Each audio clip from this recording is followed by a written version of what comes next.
Welcome to the Global Premier Football Show. This is Coach Chidi, and joined with me is my brother from another mother, Victor Cole, all the way from Guadalajara, Mexico. And it's been a fantastic weekend of football, actually, and it's looking to be another exciting midweek of football, especially with the English Premier League. So in this episode, we're going to be reviewing the games that happened this past weekend, and then we'll look a little bit of Chelsea's performance. So when you look at this, it tells you where we're coming from, all the way from the bridge, right? So, and then we'll look at transfers, what's going on in the transfer market. There's a lot of movement going on.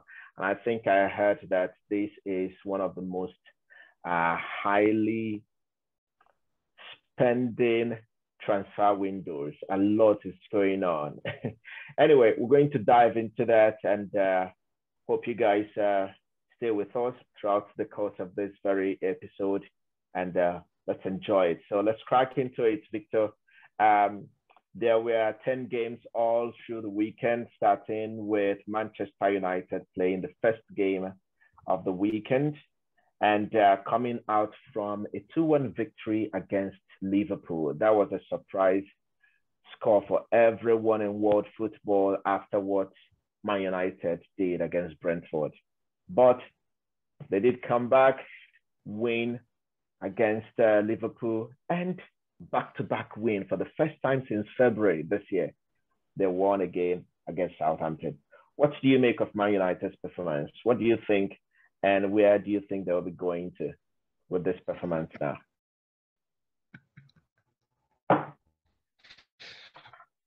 Well, I got away with one. I think Southampton should have probably secured a draw.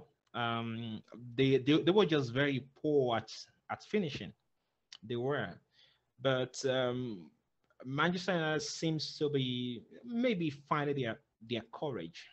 Let me put it that way. Find their courage to grind out results. Yeah. And I think in the Premier League, that's very important. I mean, you cannot be on the front foot all the time. You need to stand out to secure what you already have in the bag. So I mean, from minute 55, I think they were probably under more pressure by Southampton, but at the end they secured a point, which I think, I mean, the goal for me, that is how to take a chance, Oh my goodness, that was a beautiful goal. It was carved out properly. Perfectly. Yeah. Good goal. To be honest, good goal. Well, I'm sure United fans are happy and looking forward to their next game, this week as well. I think they're playing Leicester again. I can't remember. But we'll look at the fixtures for the coming midweek games. And then we had Man City against Palace. What do you think? I mean, my. Some think Haaland has not arrived yet. I think the boy has arrived. I think he will be the top scorer this season in the Premier League. That's what I think. I was skeptical about him at first. I told you about, we talked about it a few times, right? I was wondering how I was going to play through the middle, because he's a kind of player that loves the ball through the middle. Mm-hmm. And that final goal, that pass from Goodwin, that's the perfect definition of what Alan loves to do, right? That ball came to the middle, two players by his side.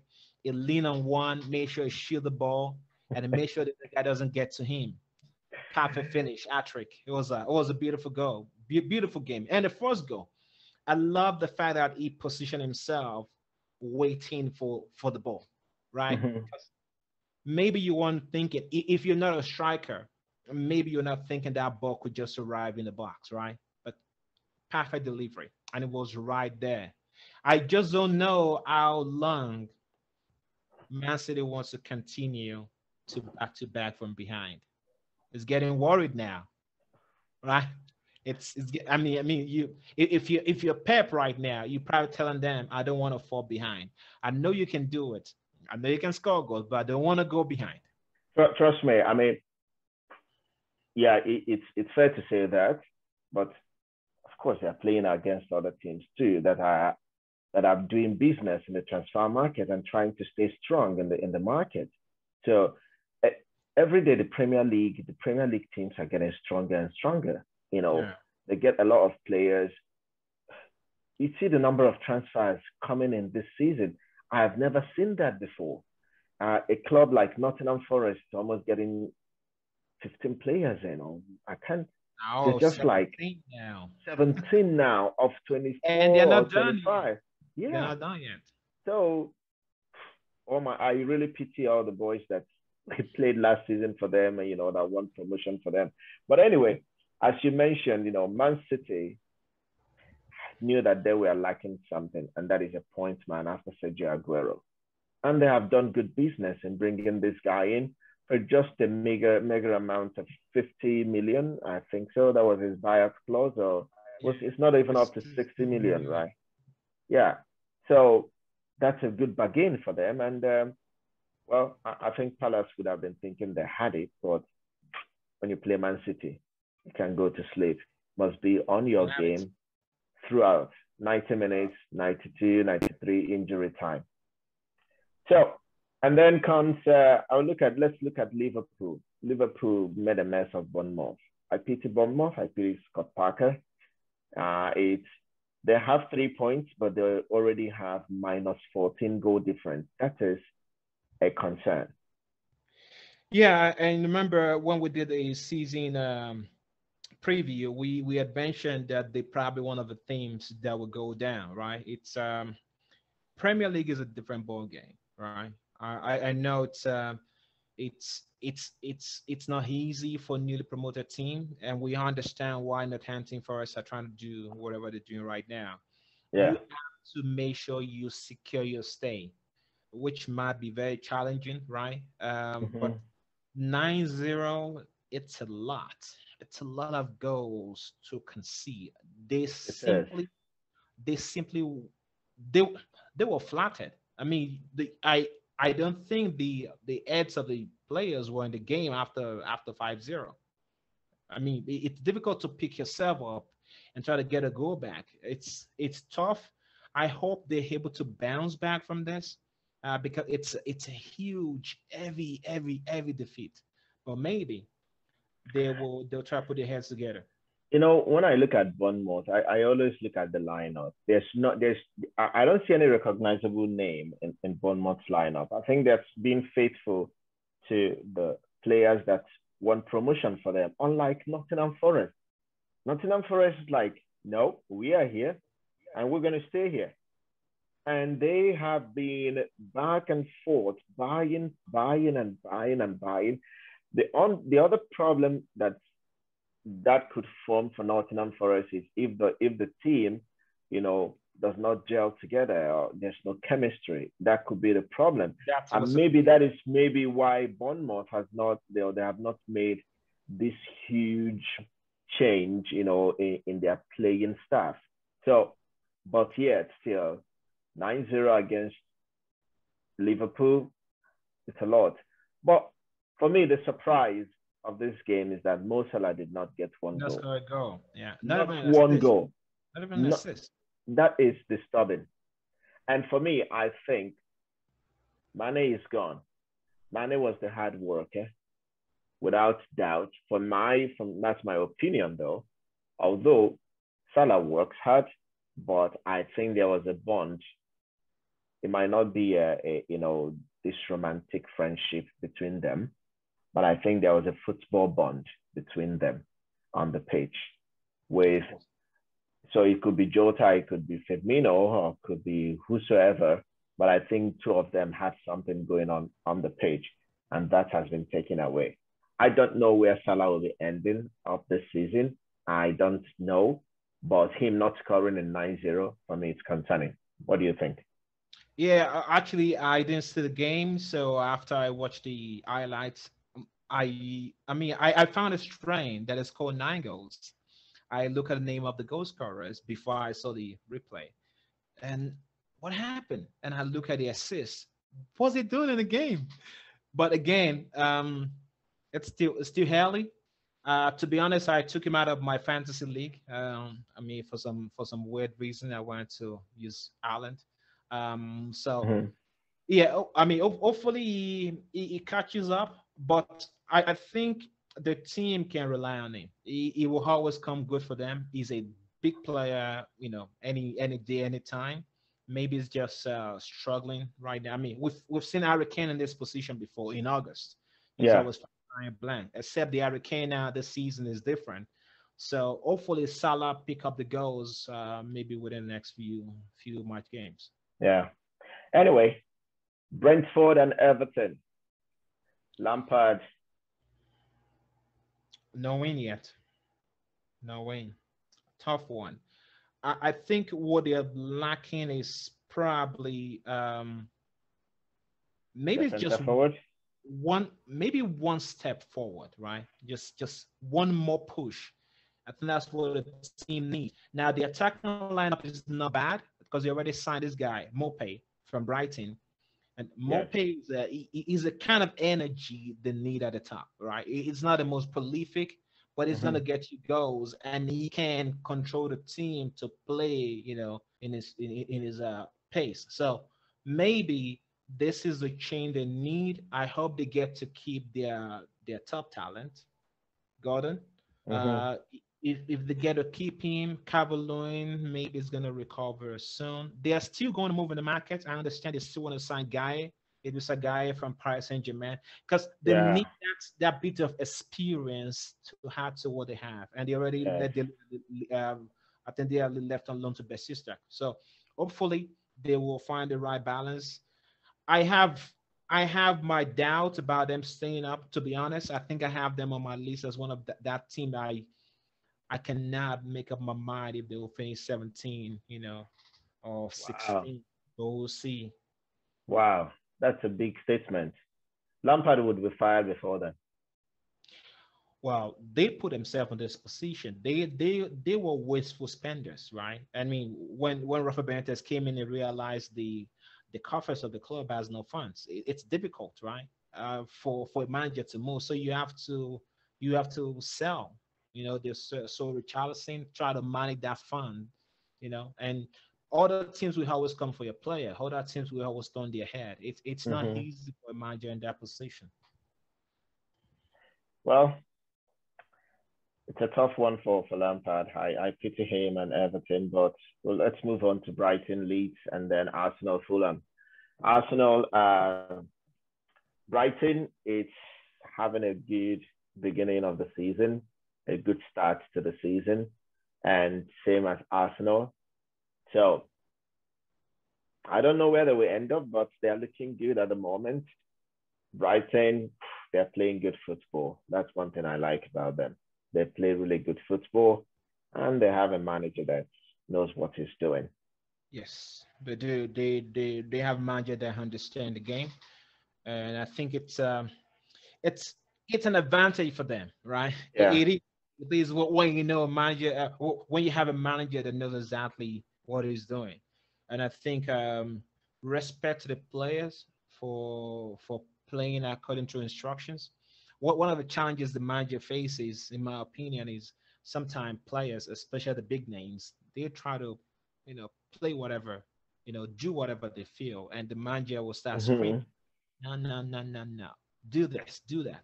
So I think he's got a group of players that believe in him and they play according to the game plan. Do not deviate, right? This is how we want to play. This is what we want to do, and let's go ahead and do it. And I Hmm. love the way he handles, his man management skill. If a player is not happy, it doesn't force them.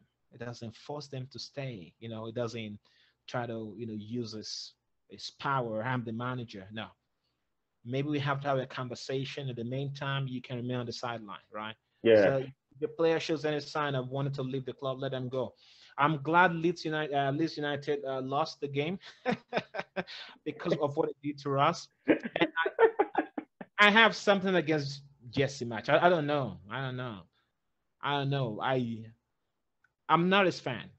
I don't know. I'm not. Do you think he's arrogant or what? No, I think it's got his ego of a special one, kind of, except he hasn't won nothing. That American thing. Don't you understand that? We're the Yeah. champions of the world.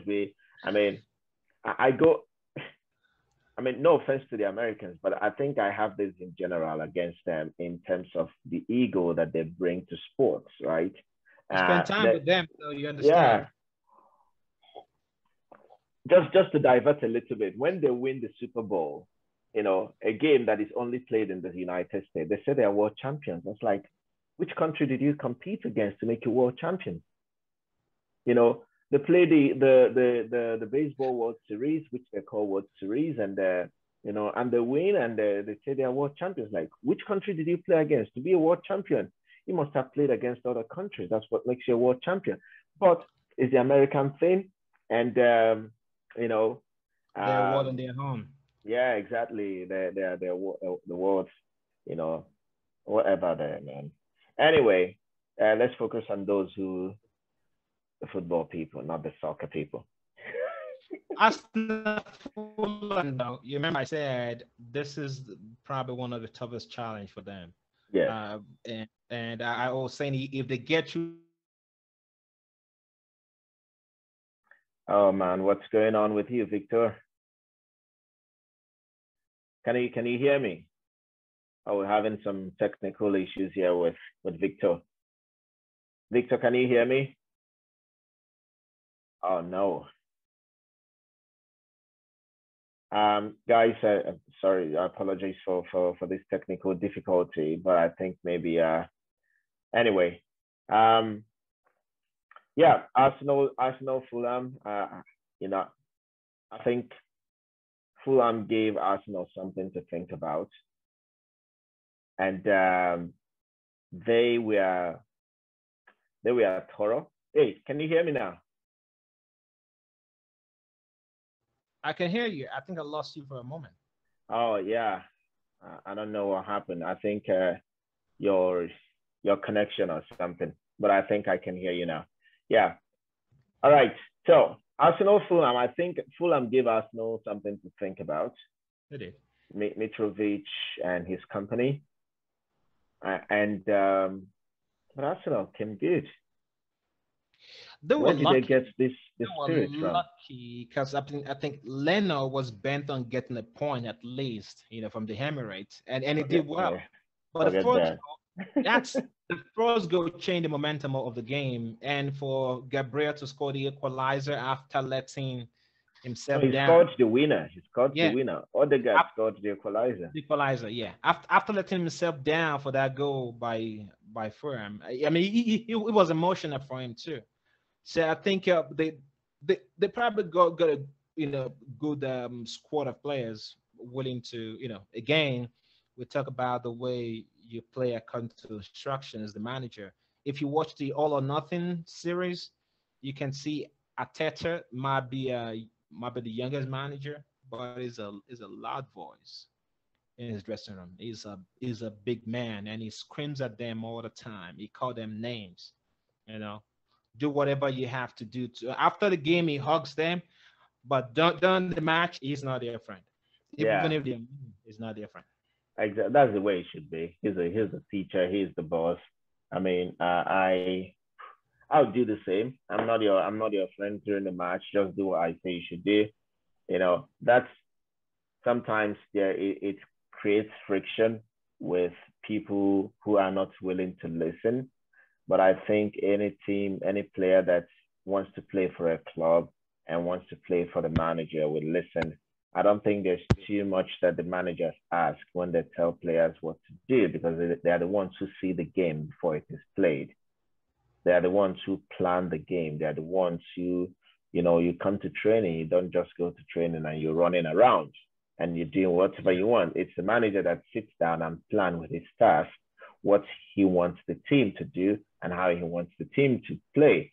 So if you come to the games and you start doing your own thing, then that's when the manager's like, this is not what we planned, and you must have to play according to what we planned. So anyway, congratulations to Arsenal, 4-4, the only team doing that at the moment. Let's see, it might be some pressure on them, but we'll see. Chelsea will never say that. Villa West Ham. Villa West Ham. Steven Gerrard again with Frankie. I read something that this would be the acid test for them. This season would be a real test for Steven Gerrard and Frank Lampard. And West Ham got their first point on their first win, playing against Villa. So I don't know for Villa. I'm worried for Stephen G. We spoke about the injury they had with Diego Carlos, and oftentimes he's always changing the attacking player. Coutinho is not what he was towards the end of last season. Why is that?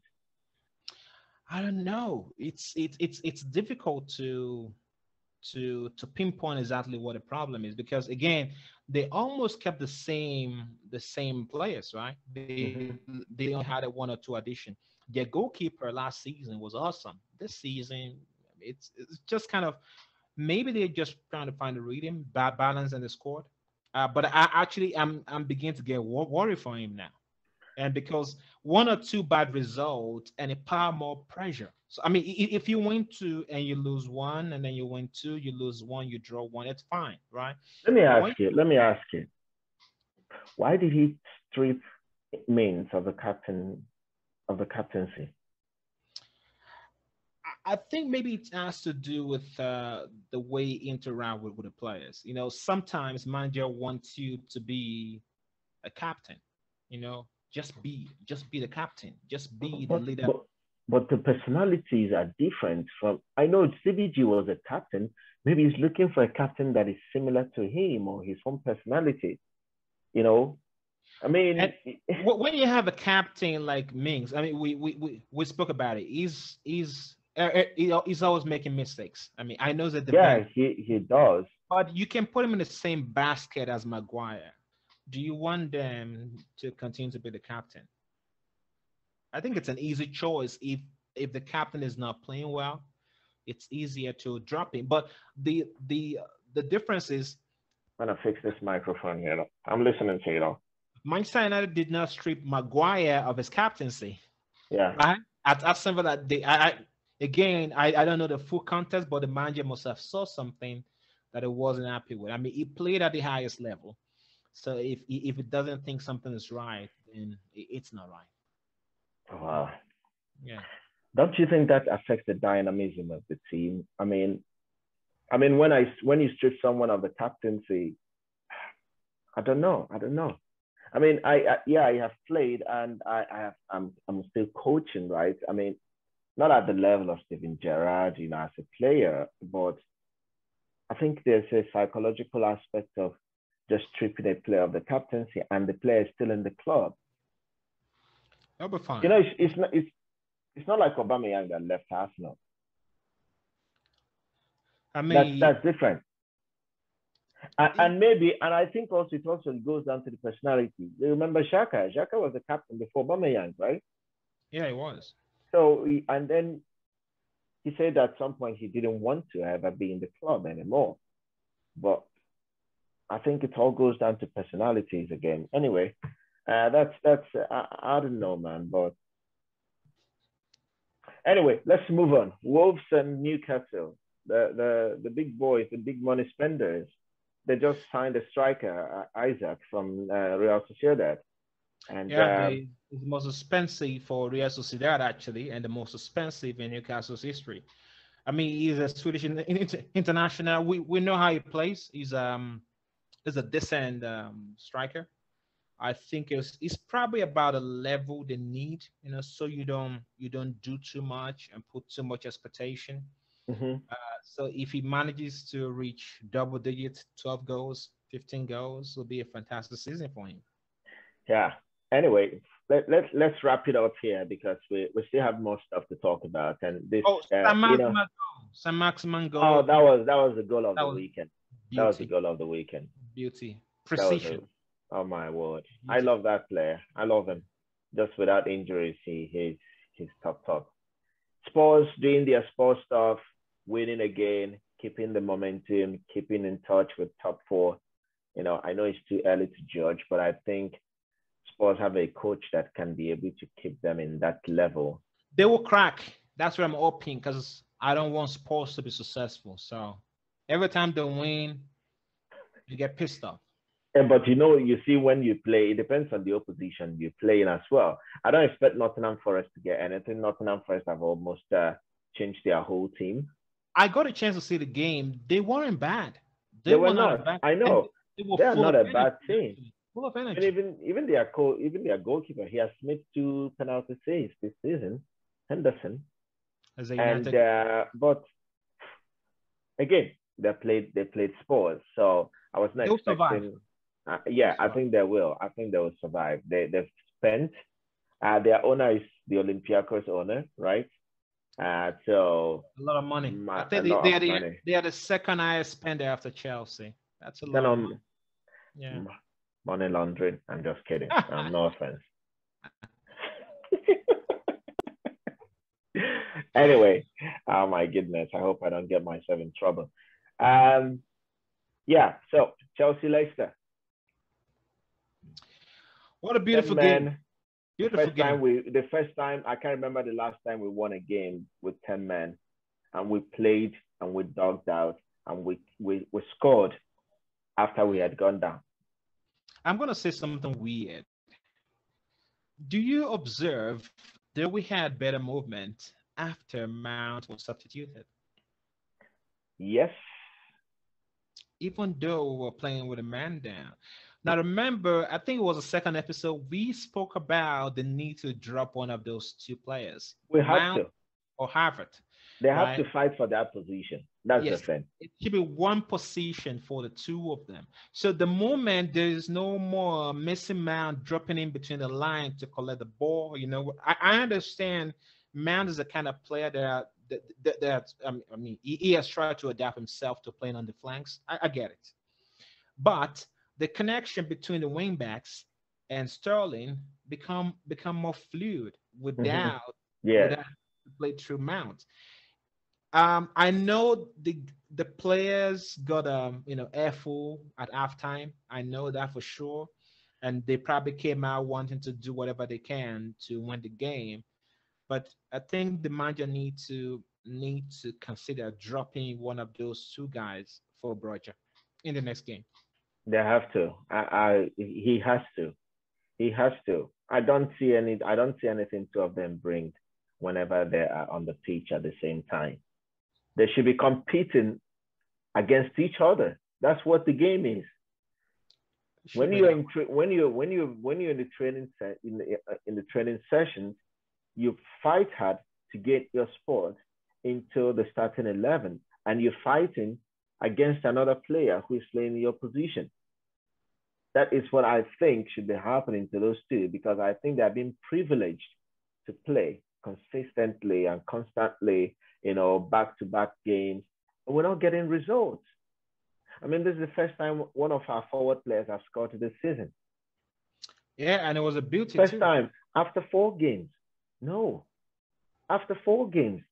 Most of the other teams, their forward players start firing right from the word go, because they are hungry to get goals. They are hungry to be on the score sheet. They are hungry to see themselves in the top scorers list. When they talk of how many goals players have scored, they want to see themselves there. Not for Chelsea. We don't have the players anymore that have that desire. That want to be on that scorer's shades. When as the season progresses. I don't know. So one of those players must have to be on the bench. And when the other comes in, he has to do more to get to the next starting lineup or get into the next starting 11. I mean, I wouldn't question the manager, because we've talked about it too. There's need to create more fluidity within the team, and I think it's necessary to drop one of them. Well, let's see. We play Southampton tomorrow, and on Tuesday, wherever you may be right now, we play on Tuesday. So we'll see what happens. Roger should be getting game time, and honestly speaking, we are lacking a proper number 9's movement on the field, on all flanks, no matter how good Kai Havertz is trying, and Mount. Anyway, Another thing I figured out is you saw the goals that, when Sterling scored, he took less touches to shoot.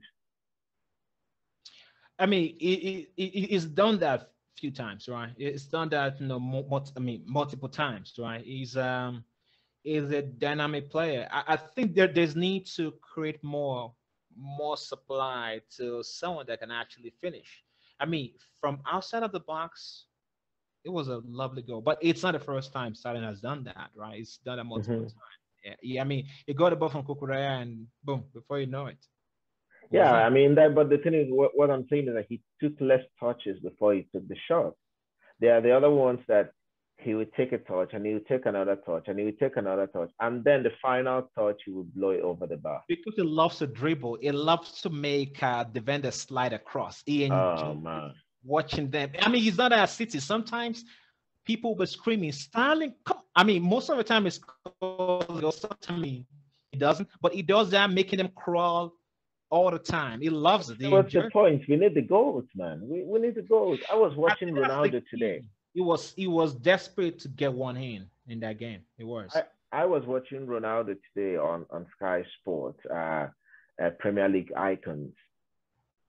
Ronaldo he takes like only 2-3 touches max of 3 touches, and he's shooting. And because he's got the shot, he's got the power, he just shoots. He will just shoot. That's why he got the goals he got. Yeah, we know him and say, when he started playing for United early stages, he was flamboyant. He wanted to step over us and make players look stupid. But also he was hungry for goals. Now I'm not questioning Sterling's desire for goals because his numbers are not flying, right? Yeah. But we want him because we don't have like a proper number 9 to be able to, you know, that we would say we have that desire to like shoot and shoot and shoot all the time. But what could Sterling do for us? I mean, he's better than Mount and Kai Havertz for the first 4 games. He's more dynamic. He has offered what they cannot do, what they have not been able to do for us. So, and I hope we don't put the pressure on him to be the source of our goals throughout the season, because that would be also another thing. We have to get a man within the next 48 hours. Yeah. Well, 72 hours before the window closes. Yeah, we need to wrap up that deal in time. Anyway, talking about transfers. What's Crazy. cooking? Oh my goodness! I mean, there's breaking news from the Vraka leaving Newcastle Newcastle to Manchester United. on loan, an option Yeah, to buy. option to buy, and then from Paquetá leaving Leon to join West Leon Ham. to West Ham. That's wow. You see, the way I see this thing, when you have Ogbonna in the team, of course, is a Nigerian Italian, and you were able to secure Skamaka. In my mind, I feel like clubs sometimes try to ensure that their players settle well, right? Because there are several left back options for West Ham. Mm-hmm. Emerson wouldn't be number 1 on their list. That's just my opinion.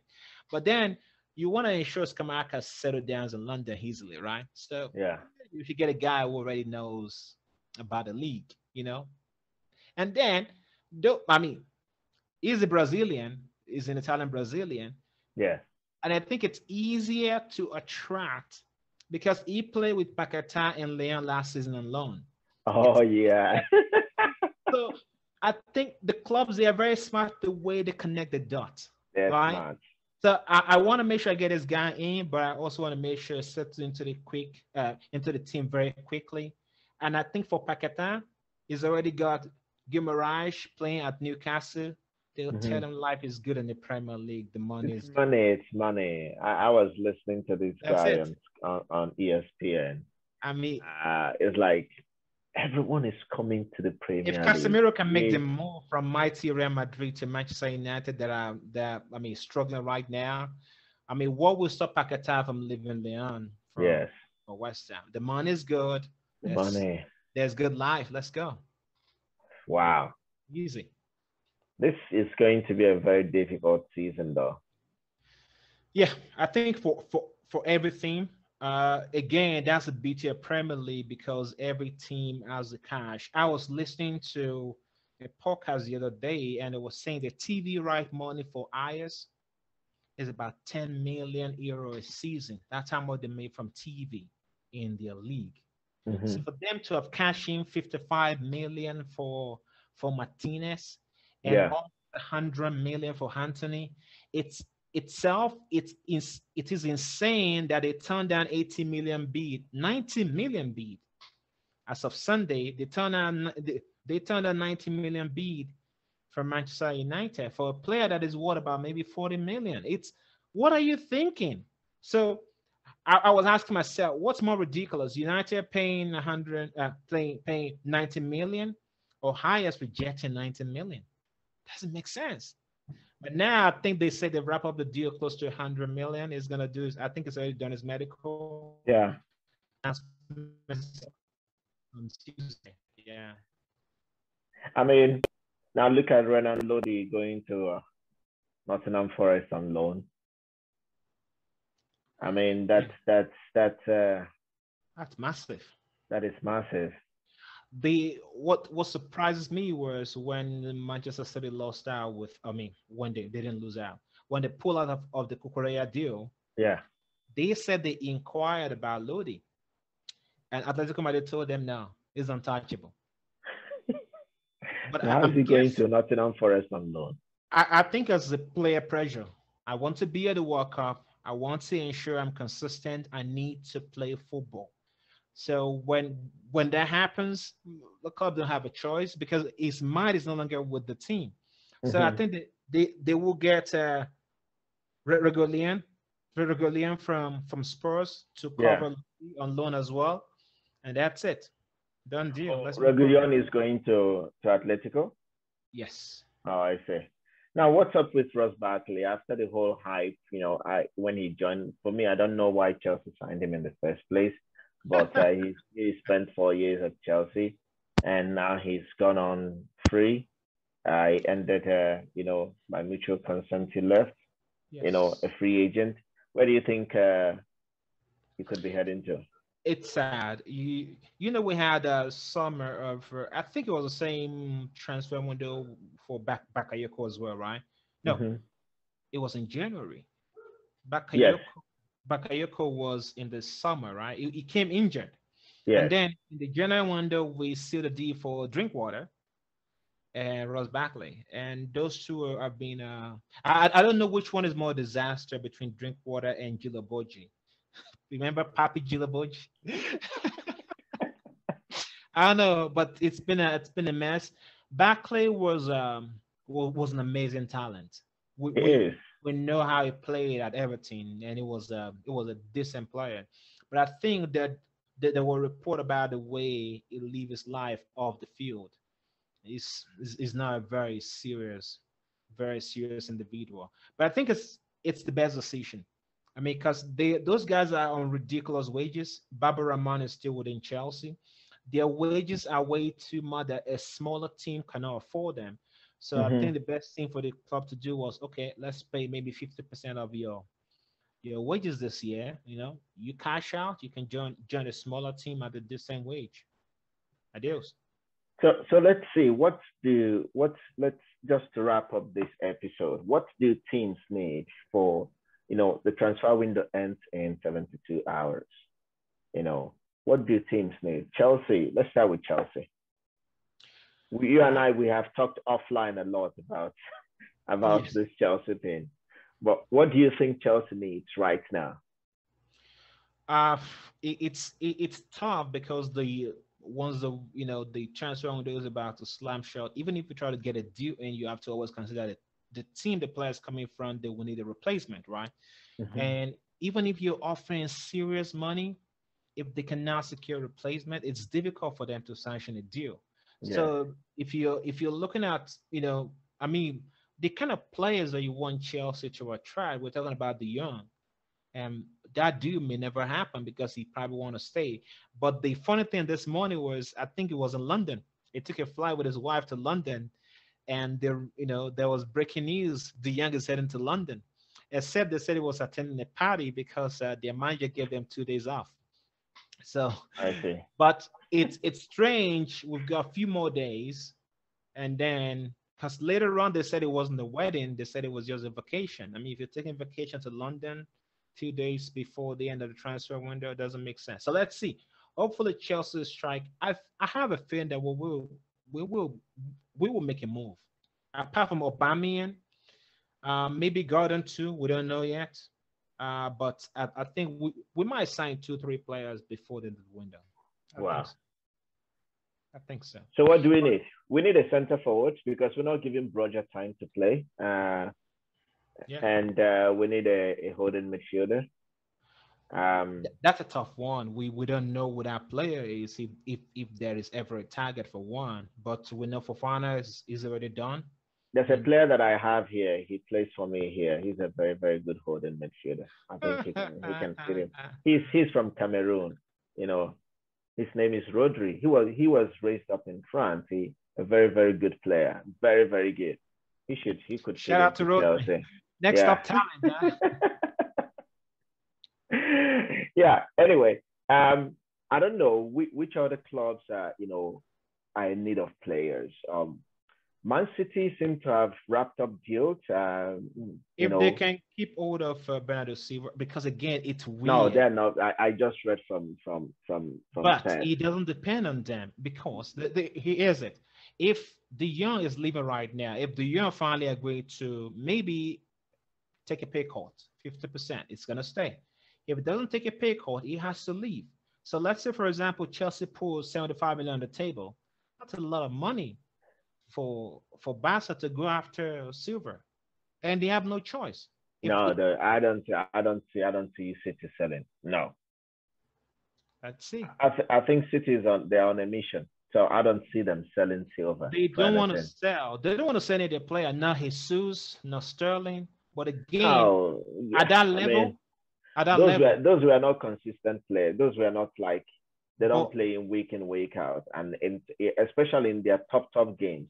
In their Champions League, but no, not Bernardo Silva. Come on. We talk about replacement. If I know for sure they're already working on a possible replacement, just in case, just as they were working on Calvin Phillips, if Fernando leaves the club, it's the way of City. They always know what to do next. You can't just catch them, red-handed. No. So I'm very sure they will have lined up someone in case it happens. I don't expect it to happen. But this is football. Anything is possible. What of their City neighbors? Their neighbors, Man United. Will Ronaldo stay or will he go? They said there are offers. I mean, his agent has been trying to push him, to Sporting, to Napoli. Napoli is maybe much more of an exit route for him because he doesn't want to leave the top 5 leagues. So he doesn't want to go to Sporting, even though they have Champions League football. So, but I think it's one transfer we should watch out for. I would not be shocked if Ronaldo pulled what he did at Juve last season. It's Ronaldo. there was this guy from Napoli, Osimhen.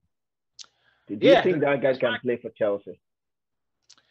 The problem with Osimhen is an expensive buy, and he's about a decent player, right? It's not. I mean, I don't think it's better than Tammy Abraham. I mean, that's my opinion. So if you want to pay 70, 80 million for Osimhen, is it worth it? And that's how much you need to get him out of the club. Yeah. Yeah. I mean, I one thing I know about Osimhen, which is why I might think he has an edge over Tammy Abraham, is that there's this fighting thing inside of him. We'll see. I mean, it's a different ball game when you play for. I mean, Napoli, with all due respect, is an amazing club, of course. But if he has Jorginho, I mean, he knows the difference, right? This is a different life. This is a different level, right? When he was moving from Napoli to Chelsea, he knew it was a different level. Everything about your life is about to change. Yeah. So there's a difference between playing for Napoli and playing for Chelsea or United. Can he live up to the billing? Who knows?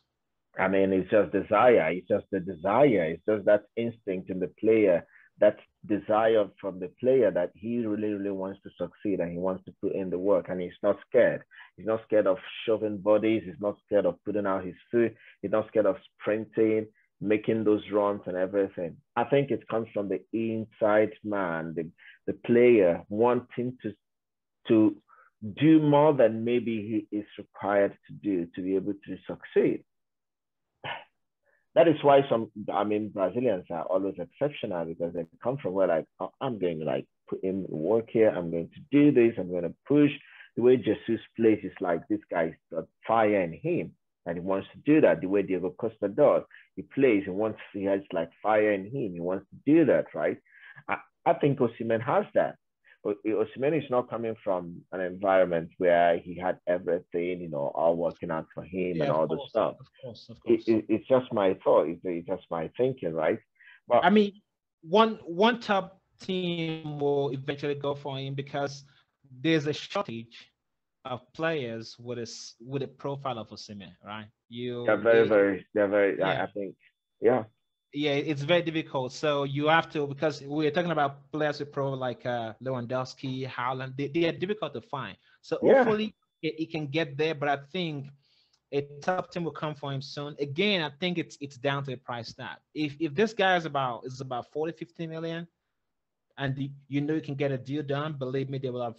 Man, there are a lot of players that are even he is better than, and they are all hyped up with prices and because that's the in thing right now. Since that Neymar transfer from Barca to PSG, transfers have been robbed. I mean, every average player is worth 60 million now. 60 million for Anthony Gordon. Are you kidding me? Isaac from Real Sociedad, how much? Yeah, that's what I'm saying. It's ridiculous. It's ridiculous. Anyway, and finally, there's this player that has caught my attention from 2 seasons ago or 3 seasons ago. Won back-to-back young player of the season and now on loan to Besiktas. We're talking about Dele Alli. What has gone wrong with that young man? All or nothing of sports, I think, was about 2 years ago. Yes. Was the one who said if you don't demand more of yourself, you will regret it. And I think for him, it left Spurs on a free. I think the deal was if you play a certain numbers of game, and then Everton would pay maybe about 20 million, but I don't think that happened. And now he's on.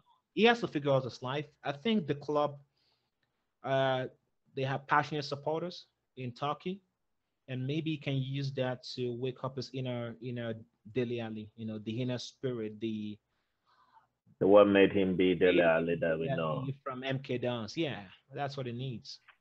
Stop this lifestyle, stop this outfit madness. Just focus on football.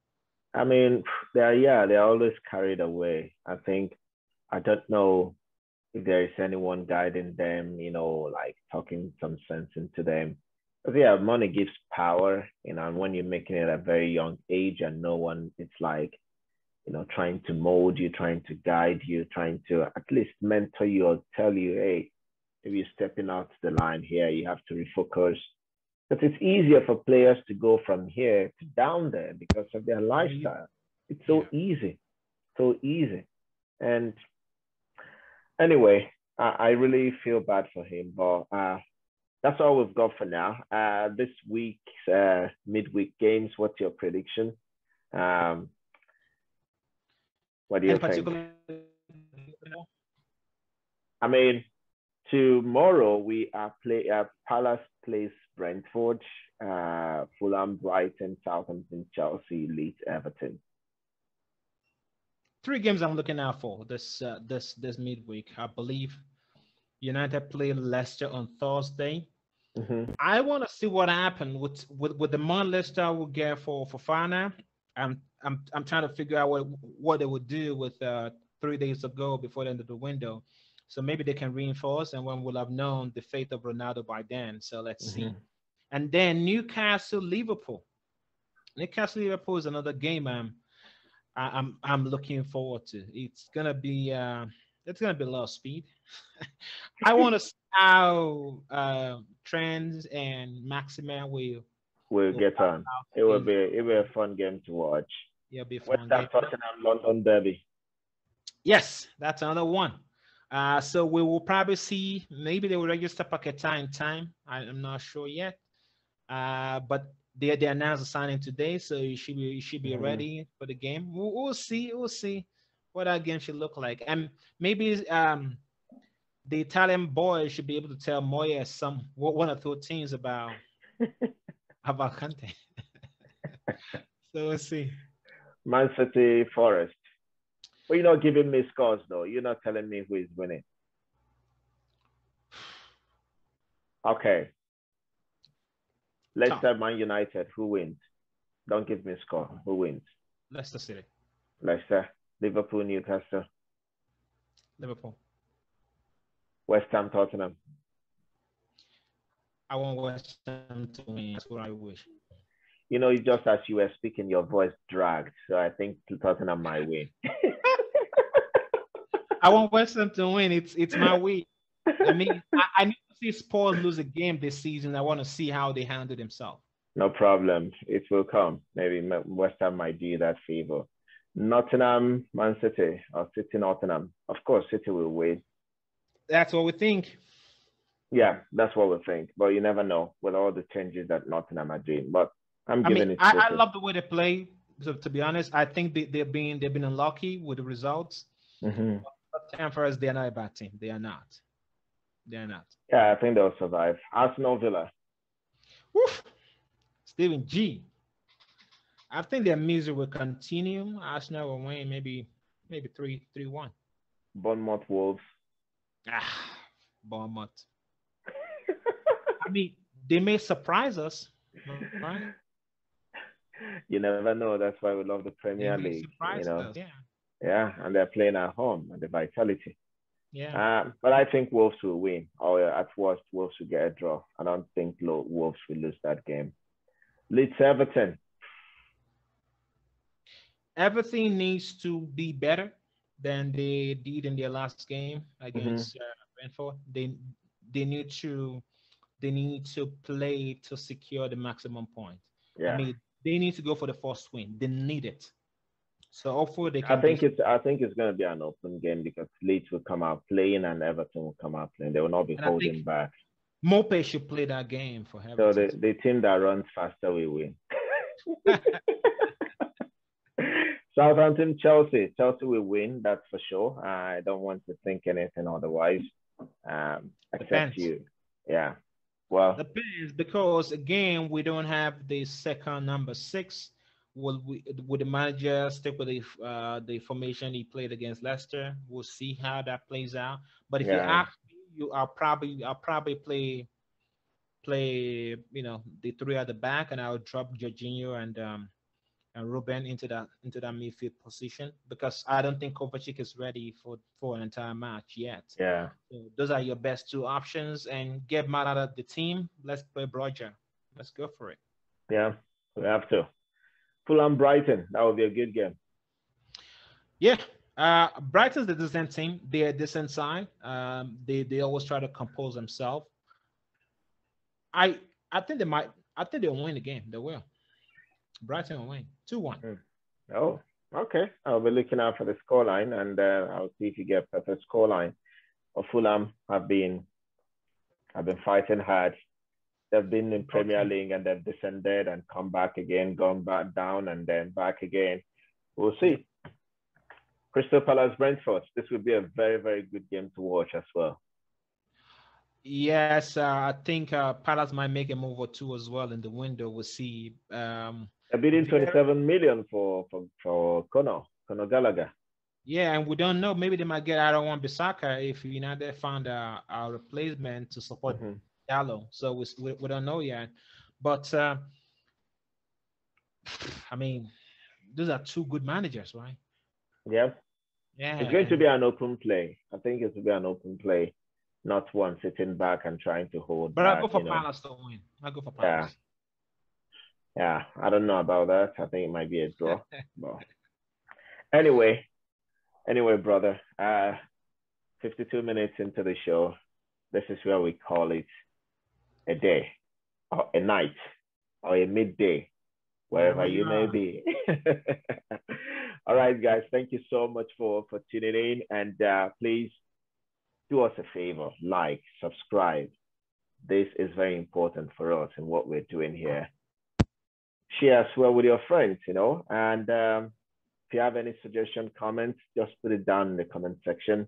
We're more than glad to hear your recommendations or opinions as well. If we think that we're talking rubbish about any of your clubs, just let us know, and maybe we can bring you on the show, and then you tell us what you think about your club.